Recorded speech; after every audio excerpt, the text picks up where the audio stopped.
Crise no bolsonarismo, pessoal, e é óbvio que envolve Bolsonaro e Tarcísio de Freitas. A relação deles pode estar amistosa no momento, mas o futuro reserva muita turbulência, porque o Tarcísio começou a ter uma ideia e colocar as asinhas de fora de disputar 2026. Até saiu uma reportagem do O Globo muito elogiosa ao Tarcísio, o colocando como sendo o grande herdeiro de Bolsonaro para a disputa presidencial em 26. O Bolsonaro não gosta de transferir votos para ninguém, só para os filhos. E um dia antes de sair essa reportagem, o Bolsonaro foi aconselhado por aliados a pressionar o Tarcísio de Freitas lançando outras candidaturas para que o Tarcísio faça acenos mais contundentes ao bolsonarismo. Eles vão acabar se destruindo, mas eu quero a sua opinião. Qual é o verdadeiro herdeiro de Bolsonaro? E essa crise afeta mais Bolsonaro ou Tarcísio de Freitas? Você curte o bolsonarismo em crise? Claro que curte, então deixa o like e se inscreva no canal. Mais uma vez, antes de começar o vídeo, quero dar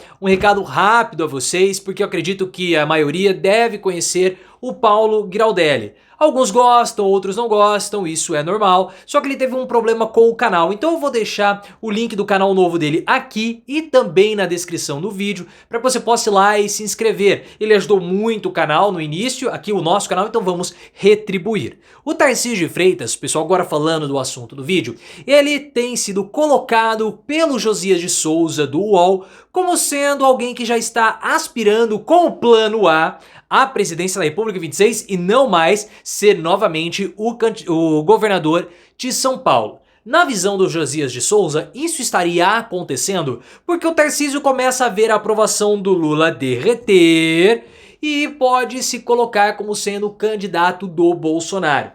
Só que essa análise do Josias tem alguns problemas.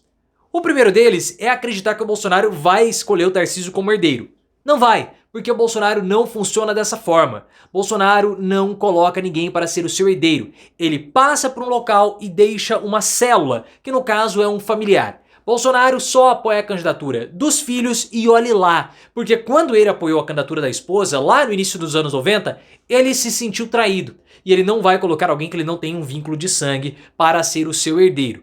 E a aprovação do Lula é uma aprovação que está normal. É 35, 34% de rejeição e aprovação, o que corresponde à nossa polarização do país. Então tá completamente normal. Só que essa história toda do Tarcísio de Freitas começar a surgir como candidato e o que vai rachar o bolsonarismo veio depois de uma reportagem do O Globo extremamente elogiosa ao Tarcísio de Freitas.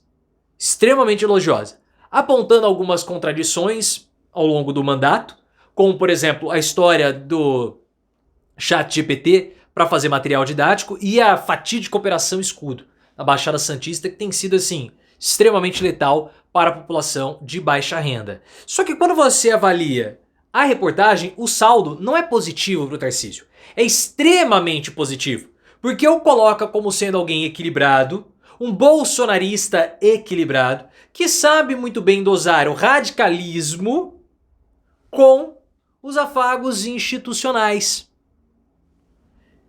E a gente sabe, pessoal, que o bolsonarismo passa por um momento de mudança. O Bolsonaro vai ficar para trás. O bolsonarismo precisa de pessoas que expandam o movimento, e não o Bolsonaro que já atingiu o seu teto.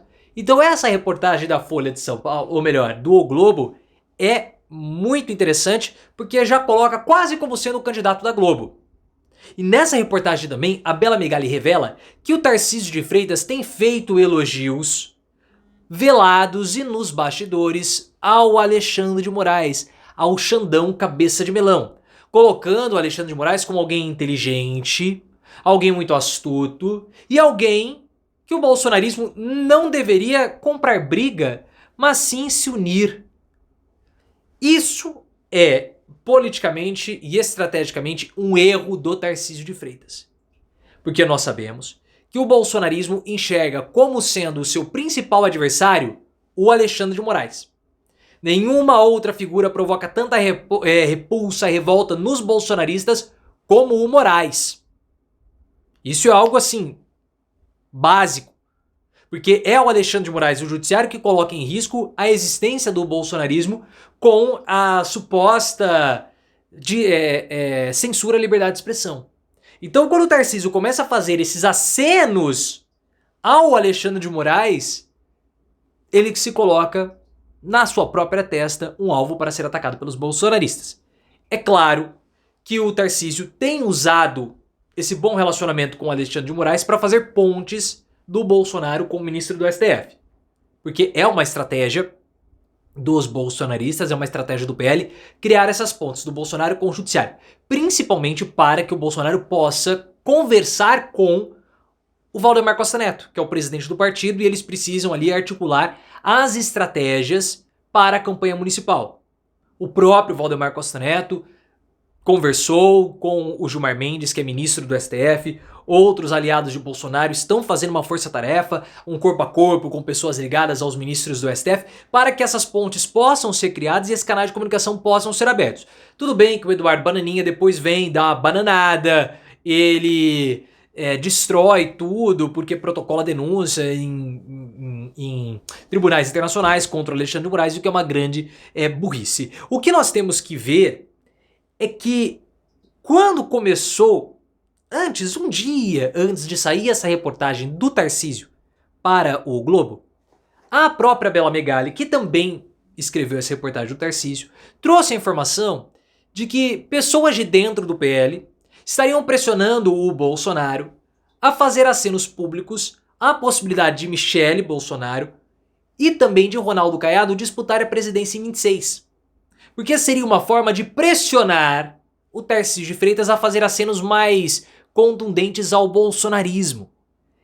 É muito possível que essa reportagem já era de conhecimento, a reportagem elogiosa ao Tarcísio já era de conhecimento de pessoas ligadas ao PL. E por isso já começaram a fazerem essa pressão contra o Bolsonaro para que ele possa pressionar o Tarcísio de Freitas. A gente sabe que o Bolsonaro ele já fez ataques ao Tarcísio, principalmente quando ocorreu toda a discussão da reforma tributária. Os ataques do Bolsonaro ao Tarcísio eles são mais velados, eles são mais discretos. Os ataques pessoais e diretos. Falou que o Tarcísio comete alguns erros, alguns equívocos, mas na Alesp, que é a Assembleia Legislativa do Estado de São Paulo, formou-se um grupo bolsonarista que ficou atacando o Tarcísio. E aquele influenciador digital, o Kim Paim, que é ponta de lança do bolsonarismo, também estava atacando o Tarcísio. Falando que o Tarcísio não é um bolsonarista puro, aquela coisa toda. Então já começou o confronto. O Bolsonaro ele precisa do Tarcísio porque hoje, como o próprio percebeu, que mingou a capacidade de mobilização dele, Bolsonaro, ele vai ter que se apoiar em alguém. E Tarcísio de Freitas é essa figura. E dos três, Tarcísio, Michele e o Ronaldo Caiado, o Tarcísio é quem é mais fiel ao Bolsonaro. Só que essa situação é um confronto natural entre o velho bolsonarismo, que é o bolsonarismo radical, o bolsonarismo de Bolsonaro, e o novo bolsonarismo. O bolsonarismo de Tarcísio, o bolsonarismo de Michele, porque o bolsonarismo do Bolsonaro ele chegou num teto e não venceu 2022. Não venceu. Então há essa substituição, que é algo natural de acontecer, só que vai haver muita resistência do antigo bolsonarismo com o novo bolsonarismo. Aqueles que são mais aliados de Bolsonaro vão atacar o Tarcísio de Freitas e o bolsonarismo vai passar, sim, por uma crise bem interessante de acompanhar.